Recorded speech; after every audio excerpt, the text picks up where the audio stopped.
When I heard my daughter-in-law whisper at my husband's wake, "Now this is our chance to take everything from her," my hands were still trembling over the Bible where I had hidden the lottery tickets. In that moment, surrounded by wreaths of flowers and fake tears, I realized that no one there was crying just because he had died. There were people watching and waiting for my fall.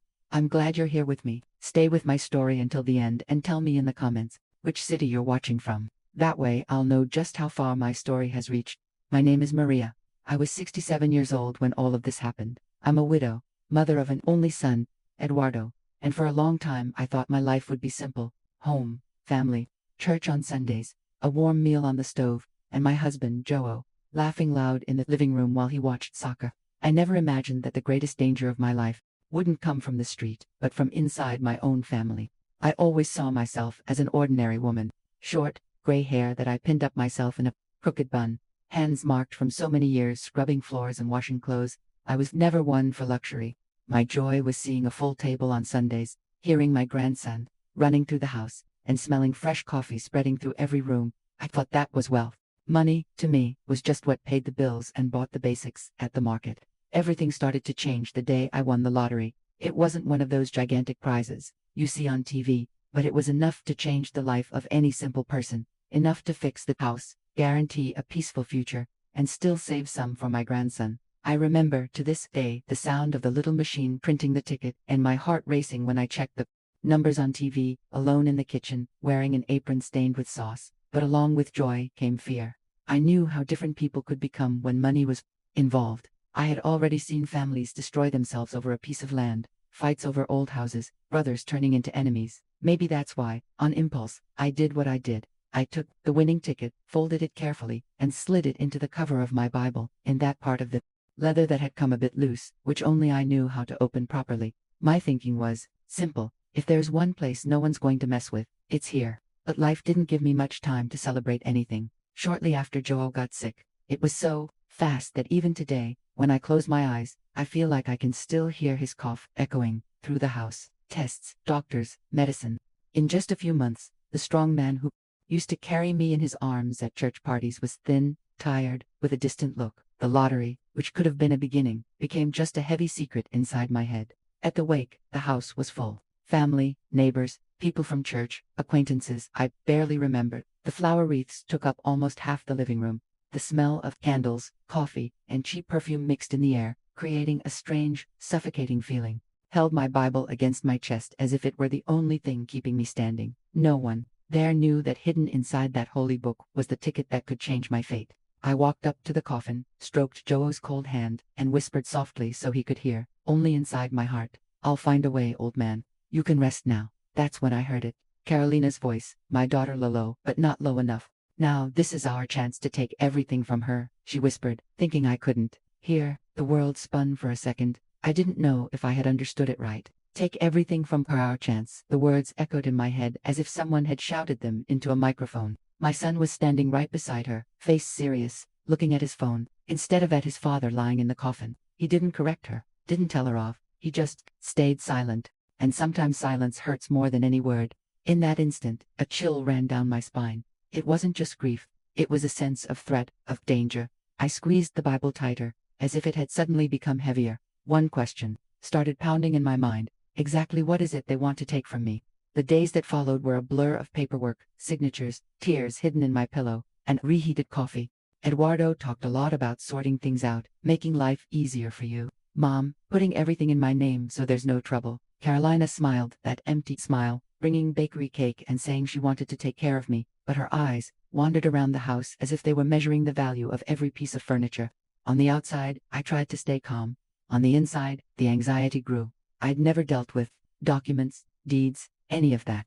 Joe always took care of those parts, and now he wasn't there to defend me. It was just me, my fear, and that Bible holding the most dangerous secret of my life. That's when the subject of the will came up. Eduardo came over with a folder full of documents, talking about security and planning for the future. I had barely buried my husband, and they were already talking about division, inheritance, who would get what when I died too. I felt like I was watching my own farewell, without anyone asking if I still had plans, dreams, or the will to live. I thought I knew my family. For many years, I swore my son would never let anyone hurt me. But the way Carolina gripped his arm, the way she whispered in his ear when she thought I wasn't looking, started to crack the image I had built of the two of them. At that moment, I still had no idea how far they'd be willing to go. I thought it was just greed. Just a bit of selfishness. I was wrong. Very wrong. The day of the reading of the will was treated like a big event. A crowded living room, relatives, the lawyer, the pastor from my church, all seated around the table. I arrived in my best simple dress, the Bible clenched in both hands. When I asked the pastor to open the book in front of everyone, all I wanted was to show that even in the middle of so much coldness, the Word of God was still the center of my life. But when he opened the cover and I looked at those pages, I couldn't believe what I saw. Now, in the next chapter, I'll tell you what was inside that Bible at that moment, and how it almost destroyed everything I had. For you to understand the weight of what happened that day with the Bible, you first need to understand who I had been my entire life, and everything I did for this family that now wanted to take everything from me. I was born poor, very poor, out in the countryside, in a little wooden house that looked like it might blow away with any stronger wind. My mother washed clothes for other people. My father picked up whatever work he could find, in the fields, on construction sites, wherever they'd take him. I grew up hearing two phrases: work, Maria, because nobody's going to give you anything for free, and family is all we've got. Those two things went into me like commandments. I married young, to I was only 20, he was 25. We had nothing but an old mattress, a few borrowed pots, and a clumsy kind of love, full of loud laughter and plans way too big for the money we didn't have.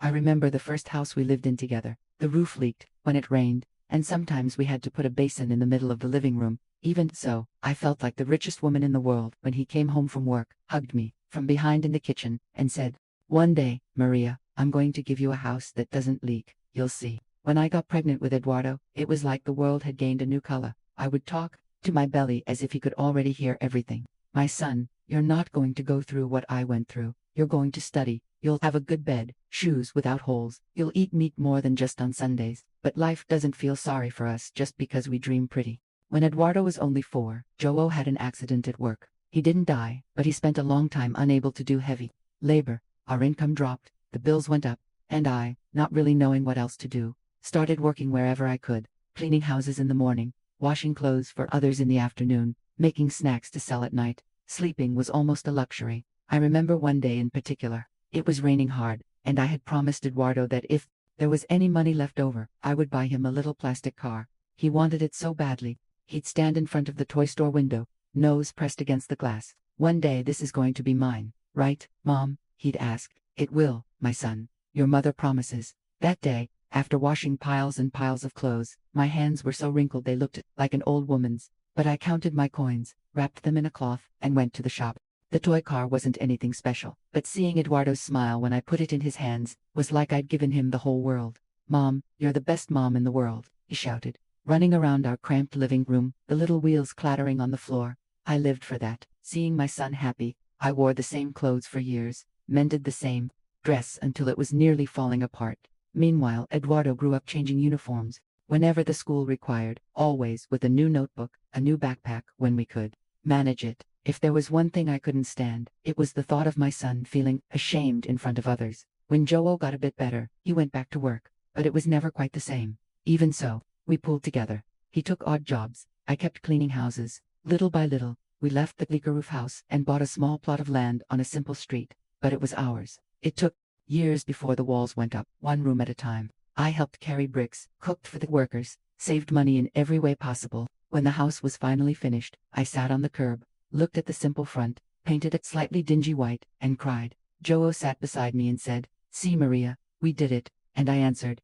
"We're still going to do more. Our son is going to graduate and have a better life than ours. You'll see." Eduardo grew, and I made him study. He was smart, learned fast. I was proud of every report card he brought home. I kept them all in a folder like trophies. Meanwhile, I kept working, taking on more houses, more laundry, whatever came along. When he decided to go to college, the world felt too big for us, but I didn't let fear win. "Mom, you don't have to. It's expensive." He tried to argue. "You're going to study. Yes, I'll wash twice as many clothes if I have to. But you're going." And that's how it was. Some months I stopped buying meat, skipped doctor's appointments, fell behind on the electric bill, all to pay his tuition on time. I walked instead of taking the bus, patched my shoes, invented recipes with whatever I had. But I never, ever let my son realize how big the sacrifice was. I just wanted him looking forward, not backward. When he graduated, it was one of the happiest days of my life. I sat in the audience in my neatest dress, hair pinned with bobby pins, and watched my boy walk up on stage in his cap and gown. My heart felt like it would burst. "Are you crying?" a young woman next to me asked, smiling. "I've waited my whole life for this," I answered, wiping my tears. After graduation, diploma in hand, Eduardo changed. Not all at once, not in some dramatic way, but little by little, I started noticing small things. He talked differently, walked differently. He started getting embarrassed by my simple clothes, by my way of speaking. When someone important came to the house, he'd say, "Mom, try not to say those things like I only studied because my mom washed a lot of clothes." Okay, it makes me sound like a charity case. That hurt more than I showed, because the truth was exactly that. He'd only made it there because I'd given everything of myself. But I swallowed hard, smiled, and said, "All right, my son, don't worry." When he met Carolina, I tried to like her. Beautiful, well-dressed, used big words, full of opinions. I'd make coffee, put cake on the table, and ask kindly, "Would you like a slice, dear?" She'd hold the plate with 2 fingers, like it was something too delicate, and say, "Thank you, Mrs. Maria." Mrs. Maria, never mom, never mother-in-law. There was always a distance. She looked at the house like someone evaluating a product. She inspected the walls, the furniture, the details, and when she found out that the land, the house, everything was in my name, I saw a strange sparkle in her eyes, quick but very clear. After they got married, Eduardo started coming over less. First it was because of work, then because Carolina doesn't really like that neighborhood, then because it's more comfortable at our place. "Mom," I pretended to understand, smiled on the phone, but lay my head on the pillow with a heavy silence in my chest. The house that was once full of noise started to feel too big for me. Even so, the little I had, I still offered to them. When my grandson was born, I nearly sold my old wedding ring to buy him the best crib, the best clothes. I watched him whenever they asked, cooked, ironed. If Carolina said, "I really wanted to go out today, but I've got no one to leave the baby with," I'd answer before she finished, "Leave him with me. Grandma will look after him." I thought that by giving love, patience, and everything else, I'd at least get respect in return. But life is cruel sometimes to those who love too much and forget to set boundaries. Time passed, and the savings Joe and I had put together, with sweat, sacrifice, and later, with that lottery money that came like a miracle, became the foundation of their stability. Help with the down payment on their apartment, extra money to pay off debts they never fully explained, loans that have never been paid back. It all came from here, from this house, from these hands. I didn't know back then that all that effort would be used against me. I just wanted to make sure my son never went without. I had no idea the future would bring a bill I never imagined paying. Now, in the next chapter, I'll show you the first clear sign that something was very wrong, and that the love I gave was not being returned in kind. The signs didn't come all at once. They appeared slowly, in small situations that, at the time, I tried to excuse. But today I see that even then, poison was already being dripped, drop by drop, inside my own home. It started with an apparently innocent dinner. Carolina called me on a Friday. "Mrs. Maria, come over for dinner on Sunday. We hardly ever see each other, right?" Her voice sounded sweet, but there was something hard underneath it that I couldn't explain.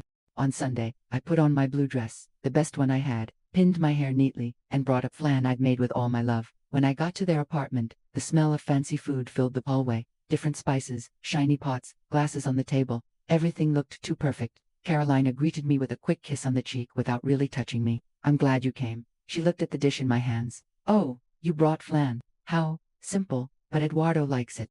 How simple. The word struck me like a soft slap that hurts more in the soul than on the skin. I smiled awkwardly and set the dessert on the counter. At the table, while she poured the wine, Carolina began, "We've been thinking about something really good for the future, right, honey?" Eduardo, mouthful, just replied, unhung. "Your mother's neighborhood is so dangerous," she continued, as if I weren't there. "Old house, expensive maintenance. It doesn't make sense. We could sell everything and buy a bigger apartment for us, with a small room for her. She could live with us, more looked after. It would be better for everyone." I froze with my fork in midair. "What do you mean? Sell my house?" I asked, trying not to shake. She laughed, as if I'd told a joke. "Oh, Mrs. Maria, you take everything so personally. It's just logical. The house is in your name, but let's be honest, you don't need all that space just for yourself. We could invest that money, make it grow. It's your property, but it's Eduardo's future too, and your grandson's." She said your property like she was talking about something with no real owner. Eduardo wouldn't meet my eyes. He just twisted his fork in his plate, checking his phone every now and then. "Son, is this what you want?" I asked, searching his face. He sighed, annoyed. Mom, no one's taking anything from you. We're trying to organize things. You don't even know how much your house is worth now. And staying there alone isn't good for you, but I'm not asking anything from you. I manage on my own, I answered, feeling a knot rise in my throat. Carolina took a deep breath, propped her elbows on the table, folded her hands, as if she were about to give a lecture. That's exactly the problem, Mrs. Maria. You think you manage, but you live disorganized. You forget bills, don't know how to deal with the bank, have no idea about paperwork. One day you might sign something without knowing what it is. It's risky. We just want to help. That sentence stuck in my mind. You don't know how to deal with the bank. I, who had spent my entire life counting every coin so we wouldn't go hungry, was suddenly being treated like a careless child. The night went on with more comments like that. She talked about the dream apartment. We'll buy when we sell your mother's house, as if the sale were already certain, as if I were just a detail to be tucked away in some spare room. I ate slowly, hardly tasting the food. A few days later, another situation marked me. We went to the supermarket together. I insisted on buying a few things for my grandson: yogurt, biscuits, a chocolate he loved. When we reached the checkout, I took my card from my wallet. It was simple, from my pension, but it was mine. Let me pay, I said. Carolina was faster. She snatched the card from my hand, laughing loudly. No, Mrs. Maria, you always get mixed up with that machine. The other day you entered the wrong PIN 3 times. You'll end up blocking the card. Let me do it. She spoke loudly enough for the cashier to hear. I felt my face burn. But I do know how to use it, I murmured, reaching out my hand. She ignored me. She tapped the card, quickly entered the PIN, my PIN, which she knew, because one day I'd asked for help with the app, and then added, see, much easier this way. You should leave these money matters to Eduardo. Age catches up with everyone, you know. Age, confused. Those words started popping up more and more in her mouth. If I forgot where I'd put my keys. See, that's why I say she can't stay alone. If I asked the same question twice, I already told you, Mrs. Maria, you're mixing everything up. I started doubting myself. Sometimes I'd stand in the middle of a room trying to remember why I'd gone in there. Am I really getting confused? I wondered. But when I sat alone with my Bible, my mind cleared. I remembered every bill I'd paid, every decision I'd made, I wasn't crazy. I knew that, and most of all, I knew exactly where I had hidden the lottery tickets. The first big humiliation came on a Sunday, in my own house. I'd invited some relatives, people from church, made simple but abundant food: rice, beans, roast chicken, salad. I wanted to bring the house back to life, chase away the loneliness. Eduardo and Carolina arrived later, with my grandson running through the living room. In the middle of lunch, while everyone chatted, the conversation turned to old age, health, those things. Then Carolina, holding a glass of soda, said, actually, we're already looking at a really nice place for Mrs. Maria to stay. Kind of like a residence for seniors, much better than this old house. There she'll have people to look after her, take her medicine at the right time, that sort of thing. Isn't that right, Eduardo? My fork slipped from my hand and clattered on the plate. The table went silent. What did you say? I asked, my voice shaking. She went on as if she were talking about changing the couch. Well, Mrs. Maria, you can't live alone forever. And it's a lot of responsibility for us, with our busy lives. Not to mention that, if we sell the house, it'll easily cover the cost of a place like that, and we can invest the rest. It's the most sensible thing to do. I looked around. Some relatives looked at me with pity. Others pretended not to hear. The pastor, who had come for lunch with his wife, frowned, uncomfortable. My heart felt like it was going to jump out of my mouth. I'm not a burden to anyone, much less a property to be invested, I said, trying to keep my dignity. Carolina laughed, shaking her head. No one said that. You're the one dramatizing. We just want what's best. There, you won't. Forget your medicine. You won't fall alone. Because let's face it, you're not as sharp as you used to be, right? The other day you left a pan on the stove and forgot it. That was months ago, I murmured, feeling tears burn behind my eyes. Eduardo, instead of defending me, put his hand on my shoulder as if he were calming a child. Mom, we're only thinking about your well-being. Stop making a scene in front of people. Making a scene, dramatizing, not as sharp as before. At that moment, I had the clear sense that they were pushing me into a place of weakness where I didn't belong. They were building, in front of everyone, the image of a problematic old woman, confused and hard to handle. And worst of all, they were using my own fears against me. I wanted to scream that I knew how to take care of myself, that I remembered every detail of my life, that I didn't need anyone to lock me away anywhere. I wanted to speak about the lottery, about the hidden ticket, to prove I knew exactly what I was doing, but I swallowed it all. I stayed silent, eyes full of tears, holding the edge of the table so I wouldn't collapse right there. That day, after the last guest left, I sat alone in the living room, with the house smelling of cold food and words I wish I'd thrown back. I picked up my Bible, ran my hand over the worn cover, felt the discreet bump of the ticket inside, and thought, they are not going to take everything from me. They are not. But I was wrong if I thought that had been the worst part. That humiliation was nothing, compared to what they would do later. Now, in the next chapter, I'll tell you how they started isolating me from everyone, and how they almost made me doubt my own sanity. After that lunch where they talked about putting me in a residence for seniors in front of everyone, something broke inside me. I still walked around the house, did my chores, but it was as if a cloud had settled over my head. I started noticing that, little by little, they were pushing me into a corner where I would have no voice and no credibility. The days became quieter. Eduardo called me less. When I phoned him, "Son, how are you?" he'd answer in a rush, "I'm working, Mom. I'll call you later, okay?" That "I'll call you later" sometimes turned into a week. I'd stare at the phone, waiting for it to ring, and the silence in the house seemed to mock me. Carolina, on the other hand, started showing up more often. But it wasn't out of affection. She came with a mental clipboard, inspecting everything. One day she came into the house. Without even knocking, Eduardo had kept a copy of the key for emergencies, and apparently everything had become an emergency. "Wow, Mrs. Maria, what a mess," she said, looking around the living room, where there was nothing but a throw on the sofa and some books on the table. "Don't you think it's getting hard to keep the house in order? Alone, at your age? There's no mess at all." "Carolina, I cleaned yesterday," I replied, feeling a tightness in my chest. She opened the kitchen cupboard without asking, started rummaging through pots and containers. "Look here, expired rice, medicine thrown everywhere." She held up a bottle. "Did you take this yesterday or today?" I had to think for a second. "Yesterday, I think." She gave a triumphant smile. "See, I think you're not sure about anything.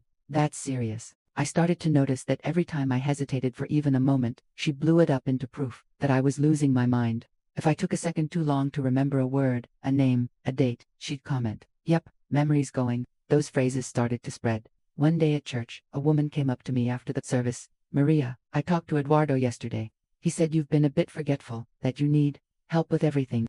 If you need anything, we're here for you, okay?" I smiled, but inside I was screaming. That's not what I told him. He's the one saying that about me. Little by little, I realized it wasn't just at church. A neighbor said, "I heard you burned a pan. Dear, you have to be careful. Old people alone are complicated." I remembered the burned pan. The day the phone rang, I went to answer it. It was the bank calling about my limit, my card. I got nervous, got flustered, and when I smelled something burning, I ran to the kitchen.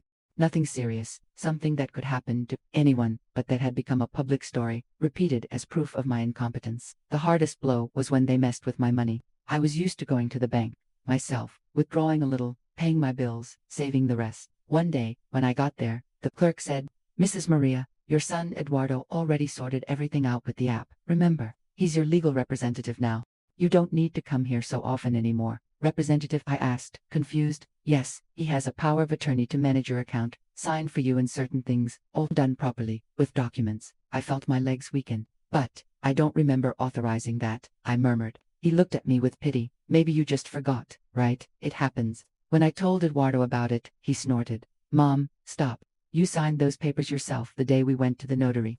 I explained everything. "If you don't remember, it's because you were distracted. I'm just making your life easier." I tried to remember that day. I did remember going to the notary, yes, but in my head it was something about sorting out the house's paperwork. Eduardo talked fast. The clerk slid the papers forward, and I, trusting my own son, signed. Now it seemed they had used my trust as a weapon. From then on, they started making decisions for me. "I've already paid your bills, Mom, don't worry. No need to go to the bank, it's dangerous. Don't touch the pins anymore, leave that to me." All wrapped in a "we care about you" speech, but deep down it was control. I felt it. They just called me dramatic when I tried to question it. Then, there was the doctor. One day, Eduardo called. "Mom, I booked an appointment for you with a geriatrician." "Okay, it's good to see how your memory's doing, your mind, that kind of thing."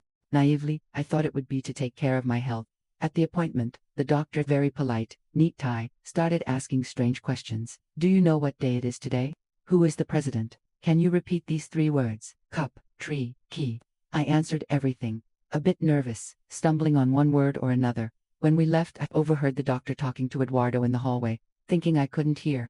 She's still reasonably oriented, but it's good to keep an eye on things age-ways. If you notice any confusing decisions about money or property, record them, just to be safe. Later at home, Carolina used that as ammunition. Even the doctor said she needs close supervision, that she might make confusing decisions. We just want to make sure you don't do anything silly with the house, with your things. Understand? Confusing decisions.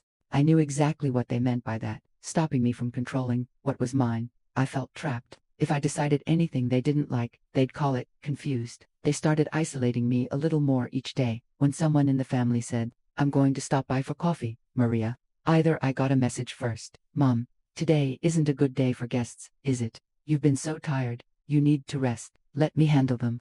Or I found out later that Carolina had texted the person, "Maria's been really confused, it's not a good time for visits." The cruelest part is that, over time, some people started to believe it. I heard whispers. I felt pitying looks. It was like I'd been downgraded from strong matriarch of the family to the problematic old lady who needs to be controlled. Loneliness started swallowing me. I caught myself talking to myself around the house, asking God for some answer. Lord, am I really losing my mind, or are they trying to make me look that way? Because that's exactly how I felt, like they'd taken a mirror and twisted my reflection.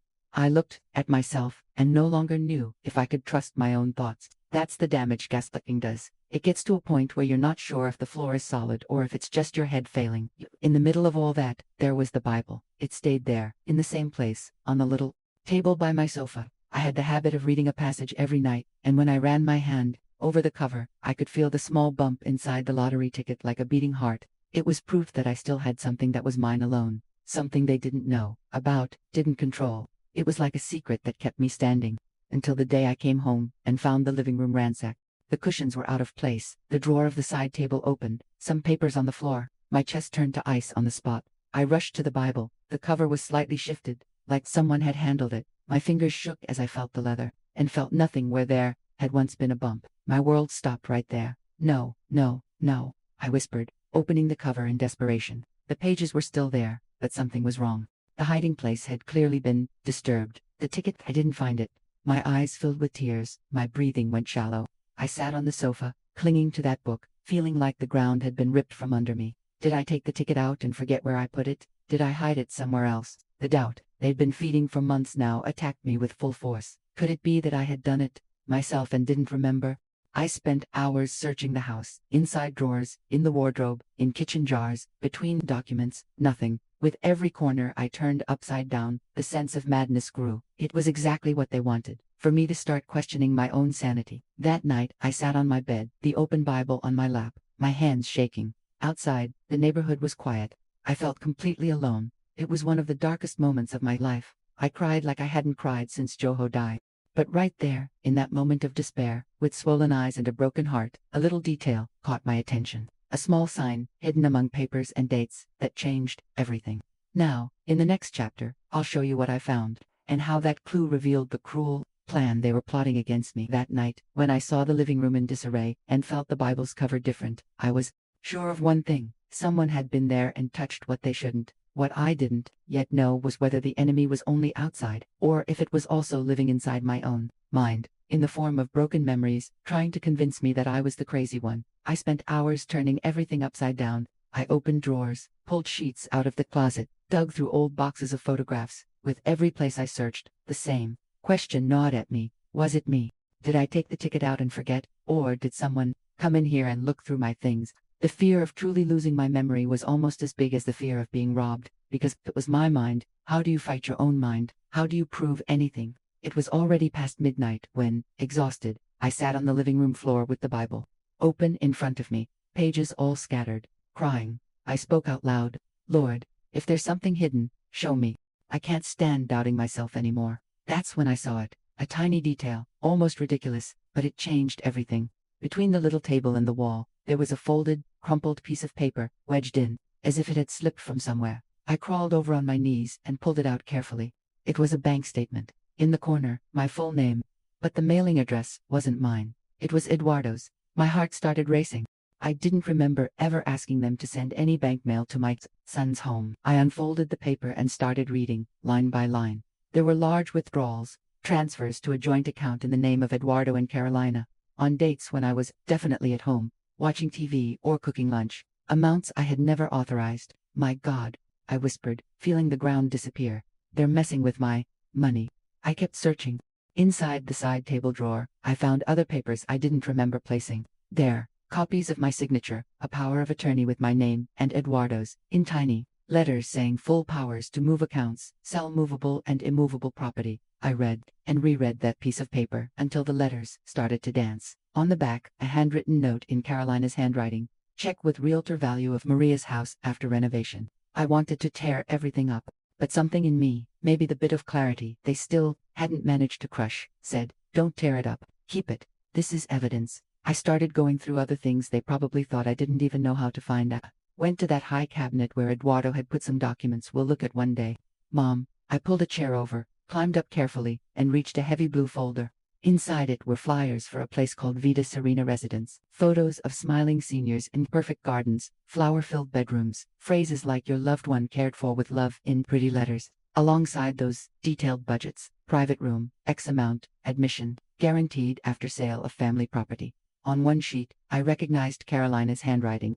Again, after selling the house, pay 1 year in advance, invest the rest. In the middle of the folder, there was a draft purchase and sale contract for my house. In the owner field, my name. In the responsible for negotiation field, Eduardo's. At the bottom, a space for my signature. One version of the draft already had my signature, scanned and printed on it. I felt physically sick. I sat down with the papers shaking in my hands. They're already selling me off without me even knowing, I thought, already deciding where I'll live, what they'll do with the money, as if I were already dead.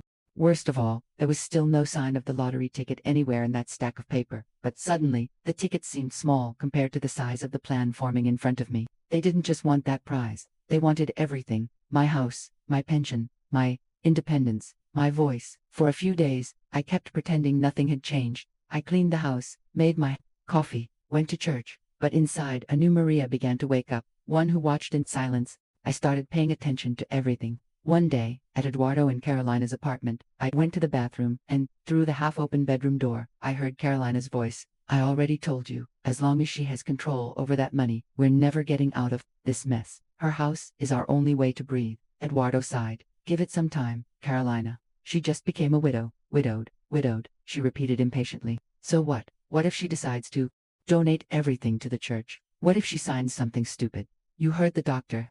Anything weird she does, we document. Then it's just a matter of proving she's not capable. That house should have been in your name ages ago. We already have the power of attorney, he muttered. We just need to sort out the rest, then sort it out. Because I'm not going to spend my whole life waiting for your mother to die so I can breathe. If she had any sense, she'd already be in a residence somewhere, quiet, and we'd be getting on with our lives. I had to grip the sink to keep from falling. Document anything weird. Prove I'm not capable. They weren't just worried about me. They were prepared to have me declared incompetent, if necessary, to take full control. I went back home that day with shaking legs, but a new certainty. I couldn't afford to be naive anymore. They were getting organized, and I needed to get organized too. I started dividing myself in two.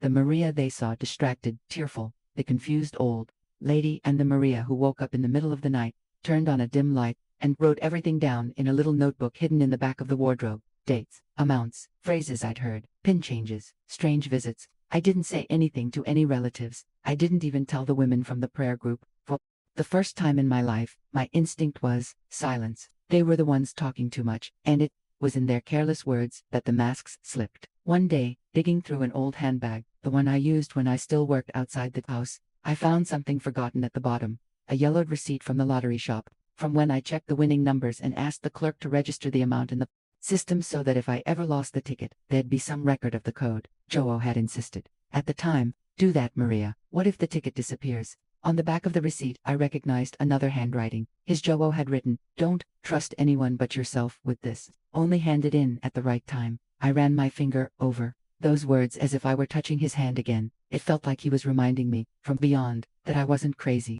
that I could take care of what was mine. With that receipt, the bank papers, the folder from the residence, and the conversation I'd overheard, one thing was clear. I wasn't exaggerating. I was being used. And now, for the first time, I had small pieces of proof. I wanted to fly at them, throw everything on the table, scream. I wanted to ask, in front of everyone, if they slept peacefully knowing what they were doing. But something inside me, maybe the same strength that made me raise my son, wash clothes through the night, endure humiliation in silence, held me back. If you explode now, they'll say it's an old lady's outburst, I thought. They'll even use your anger against you. I needed someone who could look at all of that with a cold eye, who understood the law, banks, paperwork, someone who wouldn't be easily manipulated by fake smiles and speeches about taking care of the confused old lady. I needed certainty, and that's when I asked for help. Now I'll tell you who came into the story and turned the game in my favor. When I gathered all those papers, statements, draft contract for my house, the residence, budgets, the lottery receipt with Joe's handwriting, I sat on the edge of my bed and thought, if I die today, no one will ever know what really happened to me. That idea scared me more than loneliness. I needed someone from the outside. Someone who wasn't afraid to stand up to Eduardo and Carolina. Who could I trust? The following Sunday, I went to church with a heavy heart. Through the entire service, I barely heard what the pastor said. I stared at the altar, but all I could see in my mind was my signature copied onto contracts I had never read. When it ended, I waited for everyone to leave. I stayed sitting there, hugging my Bible like a child afraid to let go of her only toy. The pastor slowly walked over. Maria, you were so quiet today. Did something happen? I took a deep breath. I've always been proud, never liked exposing my problems, but that day, pride had already turned into pure exhaustion. Pastor, if I show you something, will you promise not to think I'm losing my mind? He sat down beside me. Madness is trying to carry everything alone. Sister, show me. I pulled the crumpled folder from my bag. I spread the papers on the church pew. Statements, showing transfers, the power of attorney giving my son full powers, the Vita Serena, residence budget, the draft contract for my house, the lottery receipt with Joe's note. The pastor's face slowly changed. He was a calm man, but as he read, his calm gave way to a heavy seriousness. And he cleared his throat. Do they know you have this? I don't think so. They probably think I can't even read this stuff properly. Pastor, am I exaggerating? Because they keep saying I mix everything up. He looked at me firmly, without babying me, but without belittling me either. Maria, this is not exaggeration. This is serious. They're handling your property without transparency. They're using the trust you have in your son to make decisions for you. And, from what I see here, they've already got plans to sell your house. I swallowed hard. So I'm not making things up, right? No, sister, they're gaslighting you. Making you think you're crazy so you'll lose your strength. I had never heard that word before. What? Gaslighting when someone manipulates you into doubting yourself so they can control you. But I'll tell you something. I see here a very lucid woman who kept documents, who saw the danger. You're not crazy, Maria. I cried with relief right there on the church bench. It was the first time in a long while that someone said clearly that I wasn't exaggerating, that the problem wasn't my age, but what they were doing to me. Pastor, what do? I asked, in almost a whisper. He took a deep breath. This is a job for a good lawyer, trustworthy, who isn't your son's friend or your daughter-in-law's. I'm going to recommend someone, Ricardo. He's from the church of a friend of mine, works with family, inheritance, this kind of case. I'll call him now.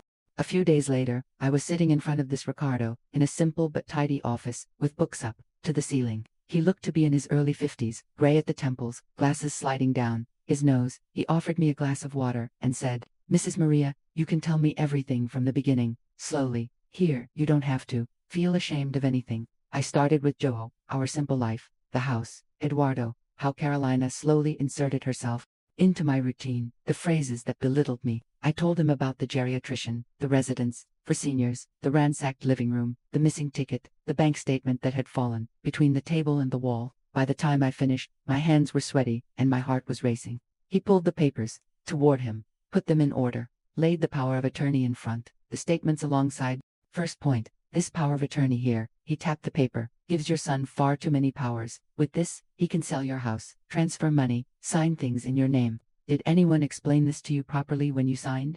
No, he just said it was to help with the bills. I trusted him. Exactly, they didn't explain. At the very least, that's bad faith. Second point, these transfers to his joint account with his wife. Did you authorize each one? Never.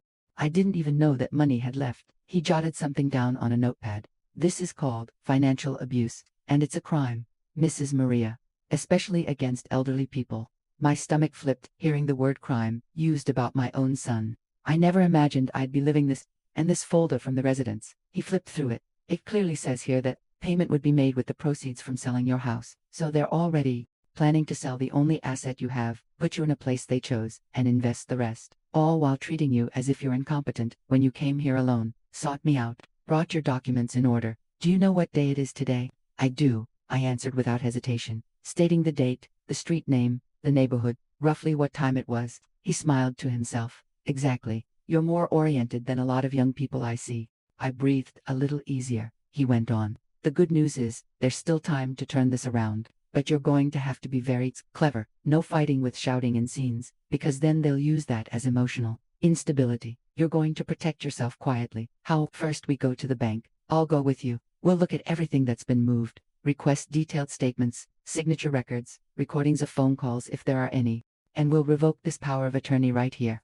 Just hearing the word revoke gave me a thin thread of hope. The next day, we went to the bank together. The manager, who used to speak to me with that tired pity, changed his posture when he saw the lawyer. Mrs. Maria wants copies of everything that's been done with her account in recent months, Ricardo said, and I also want written confirmation that her son's power of attorney has been revoked today, in front of you. It wasn't quick, but we got it done. I signed new papers, this time with every line read out, loud and explained. My account was locked down with biometrics, a new PIN, access for me. Only, Eduardo didn't know a thing. Then, we went to the lottery shop listed on the receipt. The lawyer presented himself, showed the slip. The clerk called the manager, who pulled a report up on the computer. Yes, there's a winning ticket linked to this code, he confirmed. The prize hasn't been claimed yet. We still need the physical ticket, but the system shows the bettor's tax ID. Right here, Ricardo pointed. Mrs. Maria's number. We'll need that in writing. I left the shop shaking. The ticket still hadn't turned up, but now I knew that even if someone tried to use it, the prize was in my name. And if someone had tampered with the Bible, that could be investigated too. In the following days, Ricardo sent me to another doctor, a geriatrician he trusted, who did a thorough evaluation, memory tests, attention, understanding. In the end, he wrote a report, saying I was lucid, capable of managing my own assets, with no signs of dementia. Keep this report like gold, he said. If they try to have you declared incompetent, this will defend you. With all that statements proving abuse, the revoked power of attorney, the lottery shops, declaration, the medical report, Ricardo called me back to his office. Now comes the most important part. Mrs. Maria, do you have a will? I do. I made one with Joe years ago. We left everything to Eduardo, to our grandson. I thought it was the right thing. Under normal circumstances, that's fine, but right now, it's a sentence against you. Your son is acting like you're already gone, but you're alive. And as long as you're alive, you can change your mind. He pulled out a blank sheet and began writing. You're going to make a new will. No one needs to know. In it, you can keep your son as an heir if you want, but with limits and conditions. You can leave part directly to your grandson, another part to the church's work, another to an institution you trust, and, most importantly, we'll record that you keep the lifetime right to live in your house. No one will take you out of there as long as you breathe. My chest filled with a courage I hadn't felt in a long time. And if they find out, they'll find out on the right day, not before. He went further. While we're at it, write down exactly what you want to be read on the day the will is opened. It can be at a family gathering, a meeting with the pastor, whatever you prefer, but we'll set things up so that when they think they're finally going to take everything, they'll find something else entirely. At that moment, a scene formed clearly in my mind, a full living room, the pastor holding the Bible, Eduardo and Carolina, with that look of early victory, and me, sitting there, already, knowing what they didn't. I could almost hear the sound of their masks falling. I left the office with an appointment to sign the new will at the notary in a few days, in secret. I walked slowly along the sidewalk, clutching my bag to my chest. The outside world looked the same, but inside me something had changed. I was no longer just a victim waiting for the next blow. I had a plan. That night, I lay in bed and spoke to God. I already know what they're doing, and for the first time, they have no idea what I'm preparing. I already knew everything, and they had no idea. Now, in the next chapter, I'll tell you how I prepared, in silence, for the day when the whole truth would come out in front of everyone. After I left Ricardo's office with everything in place, the power of attorney revoked, the medical report in my bag, the lottery declaration, and the draft of the new will, I came home, with my head held high, but my heart at war. On the outside, I needed to keep being exactly the fragile old lady they thought they were controlling. On the inside, I was no longer the same woman at all. The days that followed were pure theater. I woke up early, like always, put water on for coffee, swept the yard, fed the birds. The smell of coffee rising through the kitchen seemed to whisper, "Act normal, Maria.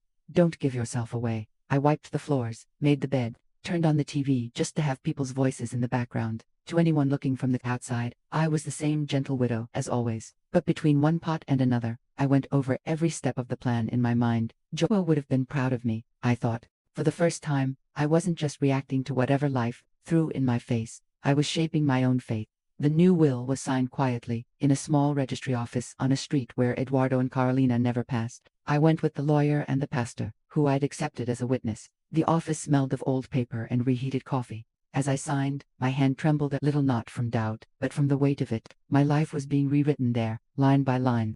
In the document, I made it very clear. My house would remain under my lifetime usufruct. No one would be able to sell, rent, or touch it while I was alive. I left part of what I had directly to my grandson, another part to the church's social work, another invested under the lawyer's supervision to guarantee my care. If I truly needed help one day, Eduardo remained an heir, but no longer the absolute owner of everything. And, most importantly, I registered that any act carried out in my name without my physical presence, from that date on, should be investigated. When I finished signing, the pastor placed his hand on my shoulder. You've just protected yourself, Maria. They don't know it yet, but the game has changed. I left with one copy of the will in my bag, another with the lawyer, another filed at the registry office. It was as if I'd put strong locks on doors that used to be wide open. Meanwhile, at home, I kept up the facade. When Carolina called, Mrs. Maria, are you okay? Are you taking your medicines properly? I answered in a sweet voice. I am, dear. Sometimes I forget one or another, but nothing serious. God is taking care of me. She loved hearing that sometimes I forget. It was food for her narrative. I fed her just enough crumbs to keep them confident. Eduardo started talking more and more about organizing the paperwork from Joel, checking the assets, getting the will sorted soon. Carolina insisted. The longer we wait, the harder it gets. We have to deal with this now. Eduardo, your mother could do something foolish with what's left. I sat in my armchair, pretending to be distracted by the soap opera, but I heard every word. One day he came over to me. Mom, I was thinking, we could set a date to read Dad's will, see how everything is, organize it all, call the pastor, the lawyer, leave everything right. I made an effort to sound insecure. Oh, my son, this is so hard. Your dad's barely in the ground, and you already want to talk about wills. Carolina stepped in. Don't say that, Mrs. Maria. It's exactly to honor his memory. I'm sure he'd want everything organized, and you'll feel calmer knowing how things will be when the time comes. Right, she said when the time comes with such ease it made me want to stand up and ask, are you really in such a hurry to see me dead? But I took a deep breath and swallowed it. The pastor, who already knew everything, stepped into the plan gently. One day, he called me on video in front of them. Sister Maria, I was just talking to Eduardo here. I could see my son's face in the background and I thought, how about we have a family gathering with prayer too? Remember Brother Joe's life and, if you want, take the opportunity to read the will he left, everything calmly, in God's presence. Later, he sent me a separate message. Trust me, let them think it was their idea. I'll take care of the Bible part. We set the dates. It would be on a Saturday afternoon, right there, in my living room the house they already thought they were selling over my head. The lawyer would come, the pastor, a few close relatives. Eduardo and Carolina got excited like they were planning a party. The week leading up to that Saturday, the tension in my house could have been cut with a knife. I cleaned every corner, scrubbed the floors, aired the rooms. I wanted everything, spotless not for them, but for me. That room would be the stage for settling the score. One morning, I went to the bedroom to get clean sheets, and, when I opened the wardrobe, the smell of mothballs rose strong. The sun was shining differently that day, cutting through the window and lighting up the Bible on top of the dresser. I walked over, ran my hand over the cover. It still hurt to remember the day I felt the hiding place empty. Even so, I hadn't told anyone about the ticket's disappearance, not the pastor, not the lawyer. That was still an open wound between me and God. From time to time I opened the book, turned the pages slowly, searching for any sign. Nothing, only the marks of my fingers, and a few old tears. On Friday night, the eve of the meeting, I almost gave up. I sat on the bed, hugged the Bible, and said, Lord, what if I freeze when the time comes? What if I start crying, stuttering, and they say, I'm unstable? What if nobody believes me? Then Joel's voice came back to me in memory. You're stronger than you think, Maria. I closed my eyes, took a deep breath, and answered myself. They might not believe me, but the papers will. The papers will speak. I woke up early on Saturday. The house seemed to breathe alongside me. I washed my face with cold water, pinned my hair up in a neat bun, and put on my best dress, the same blue one I wore to the dinner where Carolina suggested selling my house. I looked in the mirror and saw a different woman there. The same white hair, the same wrinkles, but a new look in my eyes. It was no longer the look of someone begging to be accepted. It was the look of someone ready to set boundaries. In the kitchen, the hiss of the coffee pot mixed with the ticking of the clock on the wall. Each second felt longer than the last. I baked a simple cornmeal cake, set it on the table, lined up the cups. It wasn't a party, but it wasn't a funeral either. It was something in between. Shortly before the scheduled time, the pastor arrived. He had his Bible in his hands and a steady gaze. He gave me a long hug, the kind that holds you up without needing words. Are you ready, Maria?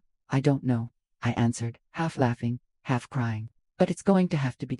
Enough. Soon after, Dr. Ricardo arrived with a discreet folder. He greeted everyone politely but kept a professional posture. He sat at the table and placed the organized documents inside the folder, waiting for the right moment. When I heard a car stop outside, my heart started pounding. It was the sound of Eduardo's engine, then my grandson's thin voice running through the gate, and Carolina's high heels hitting the floor in the hallway. She walked in with a wide, rehearsed smile. Good afternoon, Mrs. Maria. Wow, the house smells amazing. Did you bake a cake? I did, I replied, with a smile she didn't know how to read. Today's an important day, isn't it? Eduardo came in behind her, wearing a dress shirt like he was going to a business meeting. He greeted the pastor, the lawyer, and gave me a quick kiss on the forehead. This was long overdue, right, Mom? He said, looking around. This way you can relax, and so can we. Carolina sat down like she already owned the place. She crossed her legs, glanced at the lawyer's folder, at the pastor's Bible, at my Bible on the coffee table.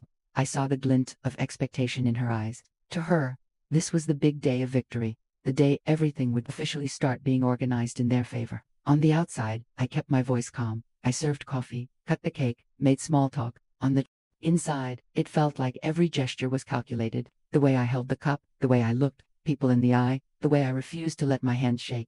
At one point, the pastor cleared his throat and said, "So, dear ones, we're here today to remember our dear Joe, to thank God for his life, and, also, to honor the will he left in his testament. Sister Maria asked me for something special, that the Word of God be at the center of this moment, so before any reading, she asked me to open the Bible and read a passage." My heart stopped for a second. This was it. I slid my Bible, the one that had once held the ticket, into the middle of the table. "Open it in front of everyone, Pastor," I said, my voice steady. "Wherever you're led to, open and read." Carolina shifted in her seat, curious. Eduardo folded his arms, waiting. The pastor picked up the Bible with reverence, ran his hand over the worn cover, looked at me for a brief second as if silently asking, "Is it time?" and then began to open the book. Slowly, the room seemed to shrink. The wall clock kept ticking, but its sound blended with the beating of my own heart. I could feel everyone's eyes fixed on that book. It was as if the air itself had grown heavier, thicker. When the pastor lifted the cover and opened the Bible in front of everyone,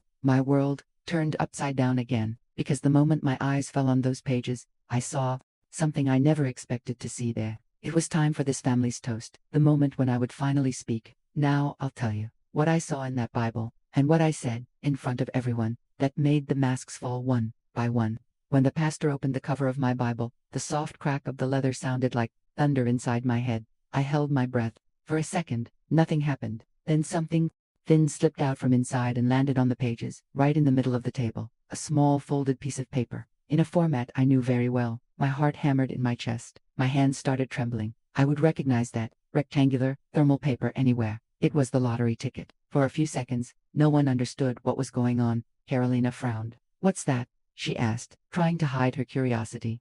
I looked at the ticket and immediately noticed it wasn't folded the way I'd folded it. The creases were different. It had been opened, handled, rehidden. Someone had put it back in the cover without the same care. And at the exact moment the pastor opened the Bible in front of everyone, God dropped it back into my hands. "Pastor, you can leave the Bible open just like that," I said, my voice firm, even though my chest was exploding. "Today, I'll be the one doing the reading." He understood and stepped back slowly, handing the stage over to me. I picked up the ticket, carefully, stared at the paper, the code, the numbers. It was the same one, the ticket I'd hidden in fear weeks earlier. The same one I thought I'd lost along with my sanity. I took a deep breath, lifted my eyes, and scanned the room. The table full, relatives quiet, the lawyer serious, the pastor focused, my grandson playing in a corner. And right in front of me, Eduardo and Carolina, sitting side by side, sure this day was about their future at my expense. I smiled, but it was no longer the submissive smile from before. "I'd like to start by giving thanks," I said softly. "Thanking God for Joho, for the son I raised, for the house we're in, and even for the enemies he allowed close enough so I could learn how to stand up." Some relatives murmured a mechanical amen. Eduardo crossed his arms, impatient. "Mom, can we go straight to the will?" he cut in. "The lawyer is here for that." "Calm down, my son," I replied, without losing my tone. "You've waited so long for this day, you can handle a few more minutes." Carolina gave a half smile, assuming I was just being dramatic. "Mrs. Maria does love a speech, huh?" she muttered under her breath, but I heard it. I looked at the pastor. You know I always read this Bible here, on my hardest nights. But one day, not long ago, I did something different. I hid a secret inside it. I slowly held up the ticket. I won the lottery. Murmurs spread around the room. What do you mean, the lottery? She must be joking. But Maria was always so simple. I went on. It wasn't one of those TV-sized prizes, but it was enough to guarantee a peaceful old age. I hid the ticket in the cover of the Bible because I thought it was the safest place in the world. I thought, no one messes with the Word of God. I turned my eyes straight to Carolina. I just didn't count on the fact that, inside my own home, there'd be people willing to stick their hands even in here. Her eyes widened. What exactly are you accusing me of? Of rummaging through my Bible, in my house, in my accounts, in my life, I answered, calmly. Because that ticket disappeared. It disappeared on a day when I went out and left. The door opened for a trusted visitor. The cover of the Bible had been messed with. And, today, in front of everyone, it shows up again. Folded differently, put back differently, but God himself dropped it in the middle of the table. Silence fell over the room. The noise from the street outside felt far away. The lawyer cleared his throat and opened his folder. Mrs. Maria, if you'd like, I can present the documents. Not yet, I said. First, I want to speak as a mother. I turned to Eduardo. Son, do you remember when I washed clothes through the night to pay for your college? Do you remember the days I walked on cracked heels just so I wouldn't spend money on bus fare? Do you remember the little toy car I bought with saved up coins so you wouldn't go without? He didn't answer. His face was hard, eyes on the floor. I always said my dream was to see you succeed in life without going through what I went through. And you did succeed. You graduated, got a good job, got married. I thought that, after all that sacrifice, you'd be my safe harbor, but instead, you joined forces with someone who sees everything as numbers. I turned to the rest of the family. While I was crying over Joe's death, this house full of flower wreaths, I heard my daughter-in-law whisper, "Now this is our chance to take everything from her," I repeated, the words slowly, letting each syllable hang in the air. And don't anyone dare tell me I misunderstood. I know very well what I heard. Carolina flushed. This is ridiculous. I never said that. She's making it up to ruin me. The pastor spoke up. Carolina, watch your words. I also heard, not that exact sentence, but many comments, about selling the house, putting her in a home, and it wasn't exactly in a loving tone. So now you're all ganging up on us, she snapped, rattled. I took a deep breath and signaled to the lawyer. He pulled out some papers and laid them on the table. Here, I said, pointing, are my bank statements, showing that while they called me confused and forgetful, they were draining my account behind my back and transferring money to a joint account in both your names, without my explicit authorization. That's called financial abuse. Some relatives leaned over to see. The mood grew heavier. That proves nothing. Eduardo burst out. You signed the power of attorney. I was just helping, I asked, keeping my eyes on him, because along with those statements, there's a draft contract for the sale of my house, with your name as the one in charge of the deal, and a price sheet from a senior's residence, calculated exactly to see how long they could keep me there, after selling the place where I lived my entire life. You weren't trying to help me. You were trying to get rid of me, one of my niece's husbands whispered. My God. The lawyer raised another document. This is a medical report issued by an independent geriatrician, not chosen by the family. It certifies that Mrs. Maria is lucid, oriented, and fully capable of managing her assets. In other words, she's not a confused old lady at all. I looked at everyone. Remember when they started saying I forgot everything, that I couldn't handle the bank, that I was exaggerating, that has a name, gaslighting. They made me doubt myself while they did everything under the table. Eduardo stood up, agitated. This is unfair. We were just worried. So worried, I cut in, that you were already looking at rooms in a residence with a conditioned payment after sale of family property. So worried you talked about selling my house like you were talking about replacing a couch. So worried you never asked what I wanted. Carolina tried to regain control. If you have that ticket in your hand, then nothing was lost. We didn't even know it existed. You didn't. I lifted the ticket. That's strange, because in that same folder, there was a note in your handwriting. Check house value after renovation plus lottery prize. I took out the sheet and showed everyone her writing. You even put the miracle God gave me into your calculations. The color drained from her face. The lawyer continued. I'd also like to state that the power of attorney that gave Mr. Eduardo authority to move Mrs. Maria's accounts has been officially revoked. From now on, no one but her can touch any of her assets. I looked into my son's eyes. He suddenly looked like a boy again, but a boy who had forgotten where he came from. And there's one more thing, I announced. You wanted this day of reading the will so badly, didn't you? Well, it's here, just not the way you expected. The pastor picked up another sealed envelope sent by the registry office. This is Sister Maria's most recent will, registered and signed with witnesses. He looked at me, asking my permission. I nodded. I'll read the main points. While he read, I watched their faces. I hereby state that my house shall remain under my lifetime usufruct. No one shall be permitted to sell, rent, or otherwise dispose of it while I am alive. In the event of any attempt to sell it without my physical authorization, I request this document be used to stop any such action. Carolina's eyes flew wide open. What do you mean, lifetime usufruct? It means, I clarified, staring right at her, that as long as I breathe, this house is my place. There will be no nursing home, no little back room, no deals over my head. The pastor kept reading. I also determined that part of my assets be left directly to my grandson, in a protected investment under the supervision of a trusted lawyer, which cannot be accessed by his parents without formal justification.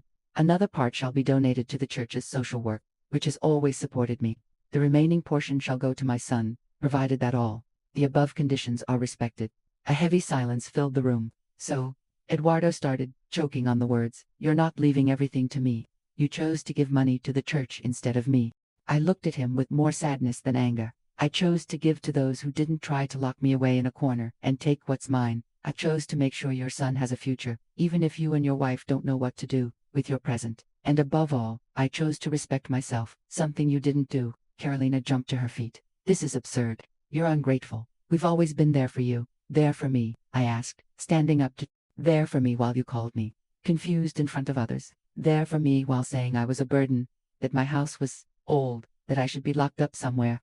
There for me while you messed with my bank account, my Bible, and my life without meeting my eyes." She opened her mouth to respond, but the pastor raised his hand. "Enough. No one is going to raise their voice at Mrs. Maria here. Today, the truth has been laid bare. If there is any repentance, this is the time for silence. If there is denial, justice will take care of it." I looked at the table, at the ticket, at the papers. I picked up the ticket between my fingers and held it up for a moment. "This little piece of paper," I said, "almost became the key to my destruction. But in the end, it turned into proof that God still watches over me. Even what they tried to take away came back to my hands on the right day.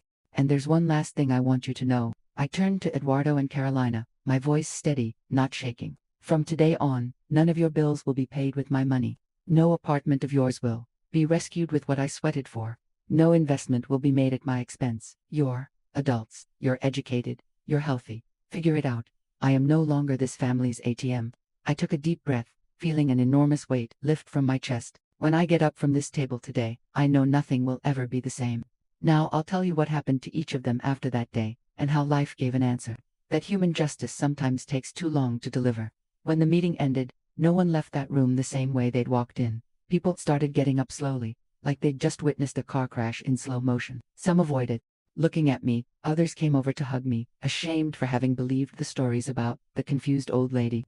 Carolina was the first to truly react. She grabbed her purse faster than I'd ever seen, her heels hitting the floor in angry beats. "We don't have to listen to this show," she spat, eyes full of hatred. "Let's go, Eduardo. This is all a setup against us." I thought he would follow right behind her without looking back, but he stood there for a few seconds, looking at the documents, at the ticket, at my face. He looked like he was stuck in a swamp he'd helped create. "Eduardo," the lawyer said calmly, "everything that was presented here today is on record. The statements, the revocation of the power of attorney, the new will, the medical report. If you have anything to say, now is the time. If you choose silence, that's fine. But understand, any future attempt to meddle with your mother's assets without authorization will be treated as a crime, not as a family misunderstanding." He swallowed hard. He looked at Carolina, who stared back at him like she was demanding loyalty. He looked at me, and for a moment, I still saw the little boy with the toy car in his hands. Then he chose the worst possible answer. "Let's go," he muttered, unable to hold my gaze. And he left. No hug, no apology, no word to his son playing in the corner, no explanation to anyone. He walked out that door like a stranger. Carolina, before leaving, still hissed, "You'll regret turning the family against us." When the door closed, the silence was heavy. My legs were weak, and I let out a long breath. The pastor came over and took my hand. "You did what needed to be done, Maria. I don't know if I gained or lost a son today," I said, my voice breaking. "Maybe you lost the illusion you had about him, but sometimes that's exactly where the real story begins." In the days that followed, the house was strangely quiet, but in a different way than before. It was no longer the silence of doubt, It was the silence after a storm, when you can still hear the echo of thunder, but you know the worst has passed. Eduardo went weeks without contacting me. No calls, no messages. I heard through church corridors and neighbors' gossip that Carolina was furious, saying I had taken everything from them, that I was being manipulated by the pastor, that the lawyer just wanted money. She tried to paint me as the villain now, because the victim role no longer fit her. But the truth is, life began to charge them a high price without me having to lift a finger. Without my quiet help, the debts they'd been hiding started surfacing. First, they were late on the apartment payments, then the credit cards. The lifestyle they'd propped up with my savings and the expectation of selling Maria's house couldn't hold up anymore. One day, I ran into an old friend of Carolina's at the market. She came over, not too maliciously, and said, I heard their apartment ended up in court, trouble with the bank, missed installments, a whole mess. They say even the car got repossessed. I listened in silence. I didn't smile, didn't celebrate. I just thought, everyone reaps what they sow. Another bit of news was that Eduardo had run into problems at work. The abuse of my account, the suspicious transfers, those things leave a trail. At some point, a manager who knew my lawyer ended up noticing strange movements that caught the compliance department's attention. The same son who loved bragging about being a serious man with an important position had to give explanations. I don't know every detail, but I heard he lost a promotion, was moved to another role, lost status. The money he thought would fall into his lap through me suddenly turned into a hole. I won't lie, that hurt. It hurt because, despite everything, he's my son. But for the first time, I understood that pain and justice sometimes walk hand in hand. I didn't wish him harm. I just refused to keep sacrificing myself to shield him from the consequences of choices he made on his own. Carolina, without the dream house or easy cash, started living the life she always looked down on in others, a life of struggle. I heard she stopped going to expensive salons, canceled her gym, cut out travel. The same people she'd impressed with restaurant photos hardly even answered her calls. The wife of the successful guy became the one who tried to scam her own mother-in-law and still ended up losing. And me. For the first time in many years, I started living a life that truly belonged to me. With the lawyer's help, I organized all my accounts. I did a small renovation on the house, not to raise the value for them, but for me. I had the walls painted a light color, changed the kitchen floor, had the roof fixed like Joe always said he would one day. When the work was done, I sat in the living room, with the smell of fresh paint in the air, and cried. But this time, it wasn't from sadness, it was from relief. Part of the lottery money was finally claimed safely. With everything done in my presence, I received what was mine, cleanly.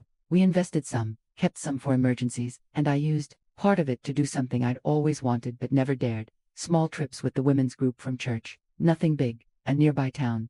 A spiritual retreat. A day at the beach. My feet in the sand, the breeze on my face. I found myself truly laughing again, without worrying about who was paying the bill. I also started therapy, encouraged by the pastor and the lawyer. At first, I sat in front of the psychologist suspiciously, thinking it would be a waste of time. What am I going to say that I haven't already told God? I wondered. But session after session, I realized that pouring my heart out to God heals the spirit, that talking to someone trained helps reorganize the mind.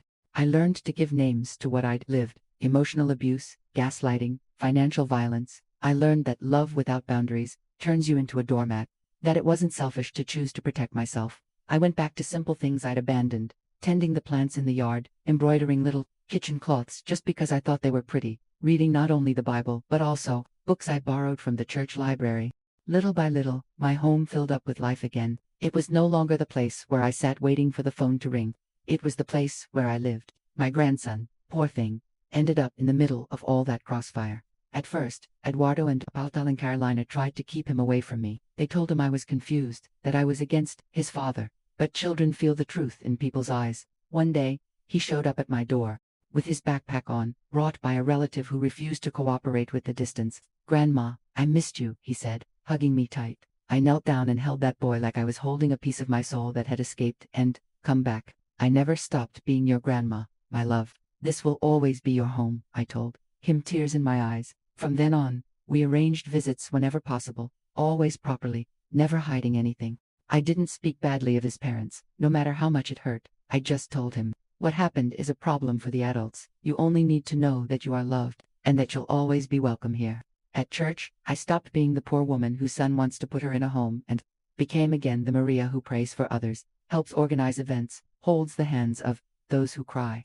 But this time, with a difference. When someone came to complain about an ungrateful child, an abusive husband, an exploiting relative. I no longer said just be strong, like I used to. Now I say, strong, yes, but we're not fools. God wants you standing, not used as a rug. We even started a support group for seniors at church, with help from the lawyer and a social worker. We talk about how to avoid scams, about not signing papers without reading them, about never handing over bank pins even to family. I use my story, without naming names, to warn others. My day settled into a new routine. Mornings with coffee, prayer, and yard work. Afternoons, with walks around the block, chats with neighbors, reading. At night, sometimes church, meetings, sometimes a soap opera, sometimes just the sound of crickets, accompanied by the certainty that this house is truly a safe place. Sometimes I still think about Eduardo. There are nights when my heart tightens, remembering the boy with the toy car, the young man in his graduation gown. I wonder where exactly he got lost. Was it bad advice, some conversation with Carolina, or was there always this bit of ambition inside him that I never wanted to see? Over time, I realized there's no easy answer. And, more importantly, it's not my job to find that answer. I did my part.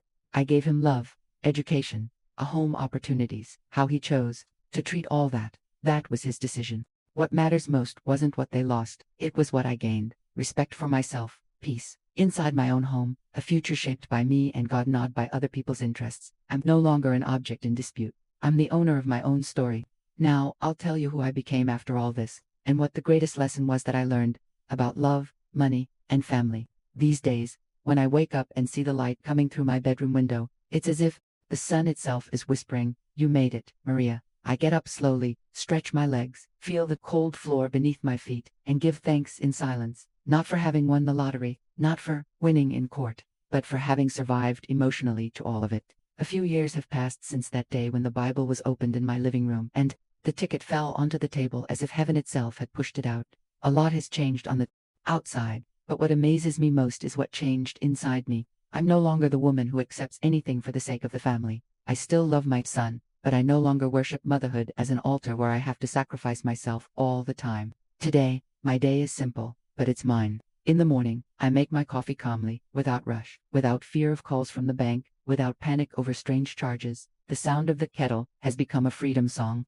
I sit at the table, eat my bread, spread my butter, knowing that this food was paid with my money, my choices, my way, and not with guilt. Then I take care of the yard. The plants I almost let die from neglect now grow strong. I talk to them. You know, I say, we've taken a lot of wind, haven't we, my girl? But look at you, still standing. The neighbors see me differently now too. Before, many of them looked at me with pity, believing the gossip that I'd lost my mind and that my son was going to put me somewhere better. Now, they're the ones knocking on my door to ask for advice, to talk about paperwork, to vent about fights at home. I always start with, I'm not a lawyer or a judge, but I know what it's like to feel small inside your own family.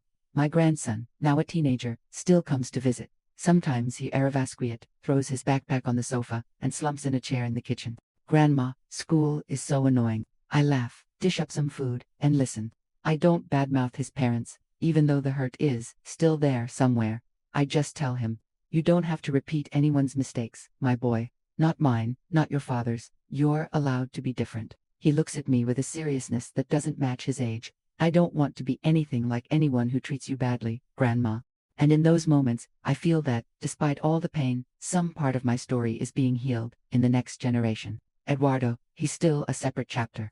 Our relationship has not gone back to what it was, and maybe it never will. At first, he vanished altogether. Later, short messages started to appear. Mom, are you okay? Happy birthday. If you need anything, let me know. I don't know if that's remorse, guilt, or just fear of what might happen if he mistreats me. Again, maybe it's a bit of all three. I answer politely, but I don't humiliate myself. I don't chase after him. I don't beg for attention. I had to accept that a child's love is not something we buy with sacrifice. It either comes from a whole heart, or it's just a blood tie. And blood ties will never again be allowed to act as a noose around my neck. From time to time, he shows up, knocking on the gate, awkward. He comes in, sits in the same chair where he once called me dramatic. Now he's quieter. He looks at the tidy house, the plants, my calmer expression. I think he realizes that the mother who depended on him emotionally doesn't live here anymore. You're doing okay, right? He asks. I am. I answer honestly. Today, I'm at peace. And I am not the kind of perfect peace you see in movies, but the kind of peace that's possible. The peace of knowing I can pay my own electric bill, that I won't be dragged from my house in some surprise move, that I'll never again swallow humiliation just to avoid trouble. At church, I've taken on a new role, not just Sister Maria, but the one who warns, be careful with this family, is family no matter what talk, okay? Family is a blessing when it respects you. When it doesn't, it turns into a prison. We created a small group called Dignity in Maturity. There, we talk about boundaries, about how to say no without guilt, about how important it is for older people to have a voice and count in their own name, their own space. Sometimes women walk in crying. My son wants me to put the house in his name. My granddaughter only shows up to ask for money. They say I'm crazy because I don't want to sell my land. I hold their hands and say, with the strength I learned through pain, you're not selfish for protecting yourself. Selfish is asking you to destroy yourself, to keep everyone else comfortable. A man once asked me, but Mrs. Maria, what if my children get angry with me? I looked him right in the eyes and said, worse than an angry child is a child who's used to exploiting you. Real love can handle boundaries. Love that can't handle boundaries was never love, it was convenience. I had to learn that the hard way.